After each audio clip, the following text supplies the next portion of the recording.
ndabaramukije mwese bakunzi b'ikiganiro haracariho ibyizigiro amahoro y'umwami wacu Yesu Kristo nakomeze kubana namwe mwarahizegiwe cyane rwose. Tugiye gusangira ijambo ry'Imana dusoma mu cete Paul yandikiye abaroma ibice byaho ni 14 turasoma umurongo waho wa 21. Aravuga ngo ni cyiza kutarya inyama cyangwa kutanywa vino cyangwa kudakora ikindi cyose isitaza mwene so cyangwa kimugwisha cyangwa kimutera intege nke. Izina ry'Imana rihabwa icyubahiro. Turafise ikigwa twatangiye tumaze iminsi turi kuvugaho ibiseteme cyane ijambo ry'umutwe yavuga ngo ingaruka zo kunywa inzoga. Ikintu cyose rero umuntu akora nkuko twagiye tubirebera hamwe kirafise ingaruka, cyaba cyiza cyaba kibi. Ikibi umuntu akoze akiri muri buno buzima kigira ingaruka mbi, ariko ikintu cyiza umuntu akoze akiri muri buno buzima kigira ingaruka nziza. Ni byiza rero gukora ibintu byiza bigira ingaruka nziza. Hari ikintu umuntu akora kikazagira ingaruka mbi niziherere kuri we, ariko zikazaherera no ku rubyaro rwiwe ruzagenda rumukurikira. Ni byiza gukora ibintu byiza kugira ngo abazaza nyuma yawe baze baronke ikintu badugiraho, baze baronke ikintu basigarana, baze baronke ikintu kibubaka kibakomeza cyavuye kuri wewe. Turabona urukundo Dawidi yagiranye na Yonatani, wagiye gukura umwana wa Yonatani Irodebayi aza kuba ibwami yarakamuga, kandi icyo gihe bitari byemewe. Kubera ko Dawidi amaze kuba umwami yahise yibuka urukundo ndetse n'amasezerano bagiraniye na Yonatani, uko yamubwiye ngo nuramuka ubaye umwami uzanyibuke, ariko mu gihe nazaba nkihari uze wibuke abana banje. Dawidi rero amaze kugera ibwami birambwira ngo yibuka isezerano rya Yonatani, yibuka urukundo rwabo bagiranye, arangije yiyumvira ko niba hari umuntu yoba yarasigaye mu bana bo kwa Sawuli cyangwa mu muryango wa Sawuli, yumva yomugirira neza kubw'igikorwa cyiza Yonatani yari yakoreye Dawidi. Ni byiza rero gukora igikorwa cyiza kizatuma n'urubyaro rwawe ruzaza mu nyuma no mu gihe uzaba utakiriho rugirirwa neza bitewe n'igikorwa wakoze. Birambwira ngo icyo umuntu abiba nico yimbura, icyo umuntu abiba nico yimbura. Birivuga ngo ingero ugereramo abandi niyo nawe bazakugereramo. Rero tuko tuvuga rero ingaruka ziri mu kunywa inzoga. Nkuko twabirebeye hamwe, kunywa inzoga ntabwo ari icyaha, ntabwo ari icyaha. Turabona muri Bibiliya abantu benshi bagiye bazinywa, kandi bamwe bari abantu b'Imana. Ariko rero byagenze gute kugira ngo Imana igende izihagarika ku mugwi w'abantu bamwe ndetse n'abandi? Twarebeye hamwe dusanga Salomo mu bantu yanditse cyane biciye mu bwenge bwe, hari abantu yabashye gutahura, aravuga ati umugwi w'aba bantu barashobora kwemererwa kunywa, ariko kandi arundi mugwi w'abantu batemererwa kunywa, batemererwa gukoraho. Turabona Samusoni igihe avuka yari yabwiwe cyangwa bari bahawe isezerano rivuga ngo uyu mwana azavuka, kubera azaba ari umunaziri akiva mu nda, nimuzanywe ikiboreza nawe naze yigere agikoraho. Turabona rero ko Samusoni byagiye kurangira bamuhaye ikiboreza agihawe n'umugore we, biza kurangira atakaje imbaraga z'Imana, birangira bamunogoye amaso, birangira atakaje ubuzima.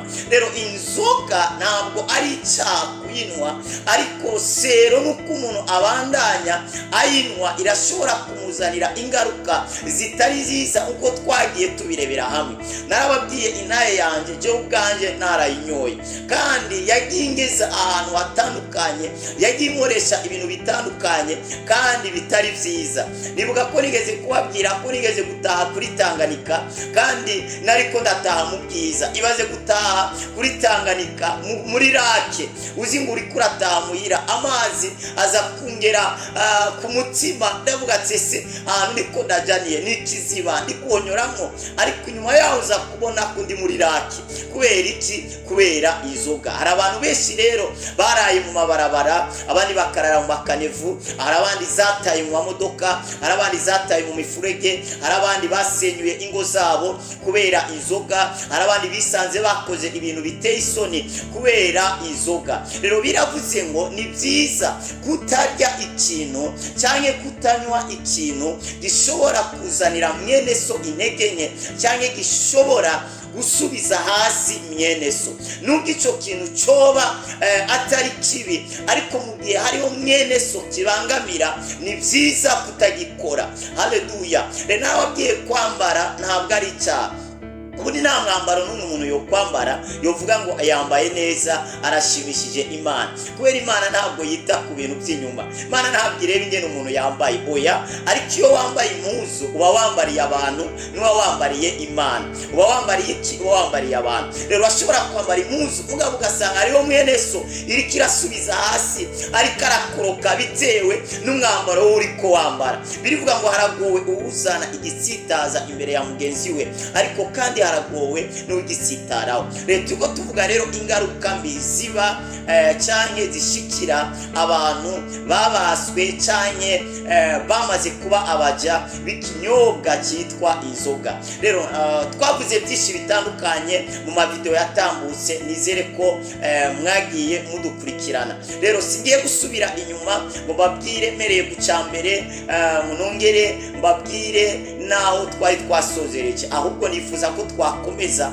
Ariko imbere ko dukomeza, reka subira inyuma gatoya. Twaravuze ikintu cya 8, inzoga izatuma ukoma induru. Uzakomeshwa induru niki? Ushobora gukomeshwa induru n'igihe waguye mu mufurege, cyangwa igihe uzasanga ya mafaranga yawe wakoreye umwaka wose ugasanga yakoresheje umunsi umwe. Narababwiye umuntu yakundaga kuri inzoga, yari umugenzi wanje. Iyo rero sasa yaborewe, yarafata amafaranga iyo bamurakaje agahita yatserera mu ziko. Yashobora kugera mu kabari akabwira abantu bose ngo abaye rimwe babongere adufaranga twose yakoreye hafi umwaka wose, akisanga adukoresheje umunsi umwe. Ku munsi wa mbere asubira mu kazi, akazasubira mu kazi ku mafaranga yagurana. Ibaza akagurana tike kandi yahembwe samedi, mugabo ku wa mbere akagurana abantu bamuha ya tike azamujyana ku kazi ahakorera, kubera ko yaba yaraye yayamaze. Rero buri kintu cyose umuntu akora kirafise ingaruka. Twarasomye ijambo ry'Imana mu gitabo cy'Abikorino, aho bivuga ngo byose navyemererwa, ariko si byose bingirira ikimazi. Ibintu byose umuntu aravyemererwa, ibyo abandi bose bakora umuntu wese aravyemererwa kubikora. Ariko rero reba neza ikintu ugiye gukora ko gifise ikimazi ku buzima bwawe, katari ikintu kigiye gusubiza hasi ubuzima bwawe. Abantu barubaha cyane inzu basengeramo, ndavuga rya bita ishengero, ariko ishengero ntabwo ari hajyana dukoranira dimanche cyangwa kuwa gatandatu cyangwa kuwa gatanu, oya. Ariko ishengero nuwo mubiri wawe, niyo mubiri wawe niyo nzu Imana yiyubakiye ibasha kubamo. Kubera bivuga ngo Imana ntabyiba mu biti cyangwa mu mabuye cyangwa mu mazu yubatswe n'abantu, ariko Imana yiyubakiye inzu yayo ituramo ibamo, ari uwo mubiri wawe. Rero abantu benshi barubahiriza cyane aho bakoranira dimanche gusumba kubaha cyane umubiri wawe. Uwo mubiri wawe ni inzu y'Imana. Bivuga ngo kandi umuntu asonona urushengero rw'Imana, Imana izamurandura. Rero hari ibintu umuntu akora agasanga ariko yangiza inzu y'Imana, ariko yangiza ingoro y'Imana.